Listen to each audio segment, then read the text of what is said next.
کہ جو ماضی میں ہوا وہ پھر دہرایا جائے، ہم اس کی خواہش مند ہیں کہ اللہ ایسا نہ کرے۔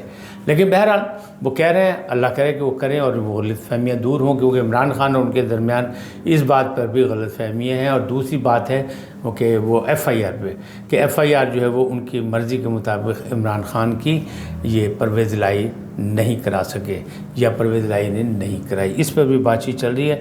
لیکن جماعت اسلامی کے امیر کہتے ہیں کہ جنگ جتنی مرضی طویل ہو جائے، راستہ صرف ایک ہی ہے، الیکشن۔ یعنی الیکشن ہونے چاہیے، فوری طور پہ الیکشن ہونے چاہیے، الیکشن جو ہے حل ہے مسائل کا۔ لیکن حکومت اس وقت الیکشن کرانے کے موڈ میں نہیں ہے۔ کیوں؟ کہ وہ یہ کہہ رہے ہیں کہ ہم مقررہ وقت پہ کرائیں گے۔ جس بحرانی دور میں حکومت ہمیں ملی اس سے ابھی ہم نکلے نہیں ہیں، معاشی بحران موجود ہے، ہم عوام کو ریلیف نہیں دے سکے، لہذا پھر ہمارے لیے تو وہ کہتے ہیں نا ساڑی تو نہیں تاڑیاں ستّے خیر ساڑا کی ہوئے گا۔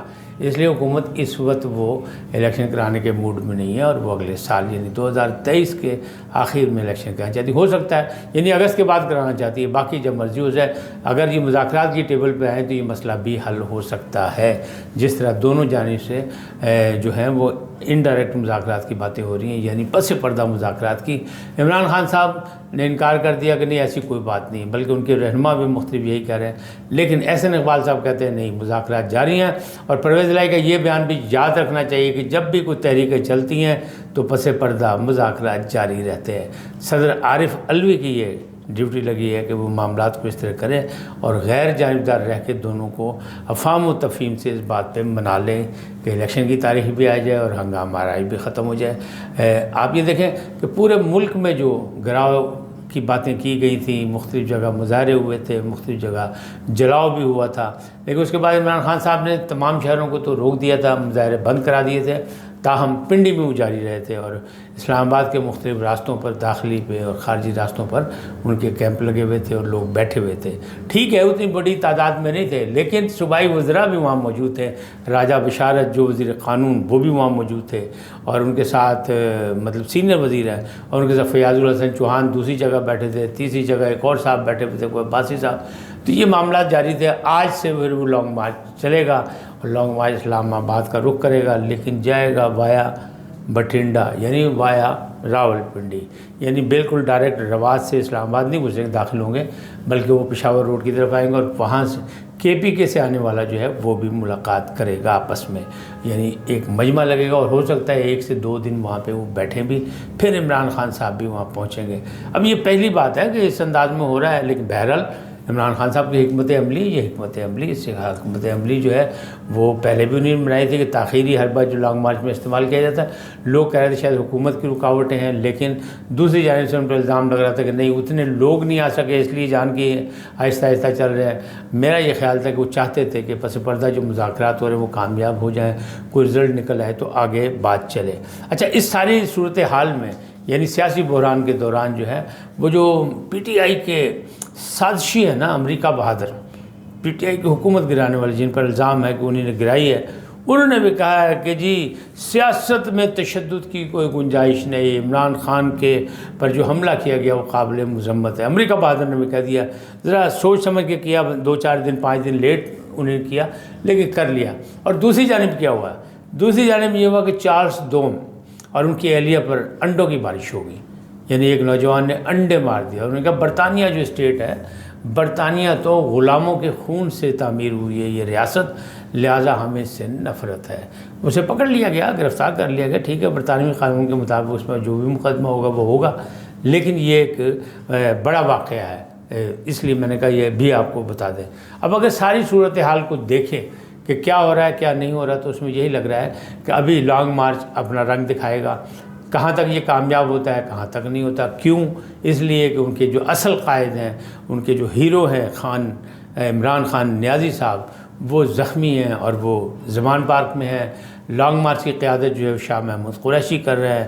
شاہ محمود قریشی پر کئی دفعہ الزام لگے کہ وہ خود چیئرمین بننا چاہتے ہیں، بلکہ ان کو وزیر اعظم بننے کی بھی پیشکش کی گئی تھی اور پھر بات ختم ہو گئی تھی۔ اسی طرح اسد عمر کا نام بھی آیا تھا کہ ان کو بھی ایک دفعہ پیشکش ہوئی، بلکہ انہوں نے خود کہا کہ مجھے پیشکش ہوئی تھی کہ میں وزیر اعظم بن جاؤں، لیکن نہیں، یعنی یہ ان کے وفاداروں میں شامل ہیں۔ اور پھر ایک کینڈیڈیٹ تھے پرویز خٹک صاحب بھی، سابق وزیر اعلیٰ کے پی کے، ان کے بھی بڑے تعلقات ہیں اور وہ سابق وزیر دفاع بھی ہیں، یعنی ان کے تعلقات جو ہیں اسٹیبلشمنٹ سے بھی بڑے تھے، لہٰذا ان کا نام بھی لیا جا رہا تھا۔ اب یہی تینوں افراد جو ہیں 3 مختلف اطراف سے لانگ مارچ کی قیادت کر رہے ہیں، پھر پنڈی میں آ کے شامل ہوں گے اس میں عمران خان نیازی صاحب۔ بہرحال ہم تو صرف یہ چاہتے ہیں کہ یہ ایک سیاسی جو سلسلہ چل رہا ہے، جو سیاسی تحریک چل رہی ہے، وہ سیاسی تحریک سیاسی انداز میں چلے، اس میں کسی قسم کا فساد یا تشدد نمایاں نہ ہو، کیونکہ ابھی پہلے مرحلے میں جو کچھ ہو چکا ہے ہم تو اس کو نہیں بھول سکے، یقیناً آپ بھی نہیں بھول سکے۔ جو مرے، جنہوں نے جان کی بازی ہاری، چاہے وہ نوجوان تھا جو موٹر سائیکل سوار تھا، چاہے معظم گوندل تھا، چاہے کوئی بھی تھا، جو بھی تھے، یا 2 پولیس اہلکار بھی تھے، یا ایک بزرگ آدمی بھی تھے جو ان کے حامی تھے پی ٹی آئی کے، وہ بھی جان کی بازی ہار گئے، ہارٹ اٹیک ہو گیا انہیں۔ لیکن بدقسمتی سے یہ چیزیں ہمیں اچھی نہیں لگی، اس لیے کہ سب کے سب ہمارے تھے، سب کے سب پاکستانی ہیں، سب کے سب اسی دھرتی کے سپوت تھے۔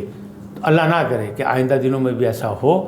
بات صرف یہی ہے کہ پارلیمنٹ کی بات ہے تو پارلیمنٹ میں حل ہونی چاہیے، ہم تو یہی بات کر رہے ہیں، اور سپریم کورٹ نے یعنی عدالت عظمیٰ نے بھی یہی مشورہ دیا تھا۔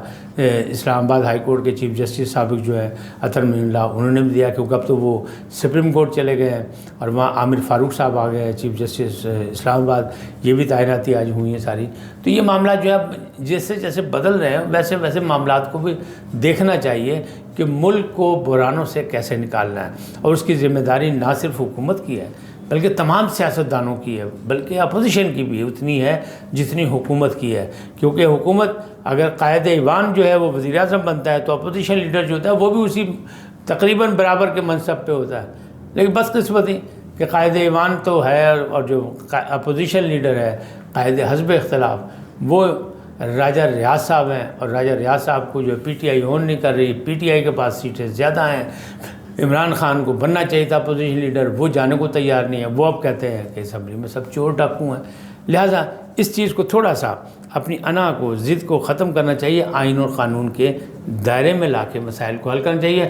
میں یہ سمجھتا ہوں ذاتی طور پہ، آپ اتفاق کریں یا نہ کریں، میری یہ رائے ہے کہ اگر اپوزیشن لیڈر ہوتے عمران خان تو لگ پتے جاندے بھائی شہباز شریف صاحب نو، ان میں اتنی صلاحیتیں ہیں کہ وہ ٹف ٹائم دے سکتے ہیں، اور ان کے ساتھ ان کے وفادار ہوتے تو آپ سوچیں کہ اسمبلی کی صورتحال کیا ہوتی، نئی ترامیم ہوتی، نئے قانون بنتے، اور جن قوانین اور جن ترامیم پر ان کو اعتراض ہے عمران خان صاحب کو، اس کے راستے میں بھی یہ رکاوٹ بن سکتے تھے۔ آج اتنا ہی، پھر ملیں گے نئے خبروں اور نئے تبصروں کے ساتھ۔ اجازت دیں، سدا سلامت رہیں، اللہ نگہبان۔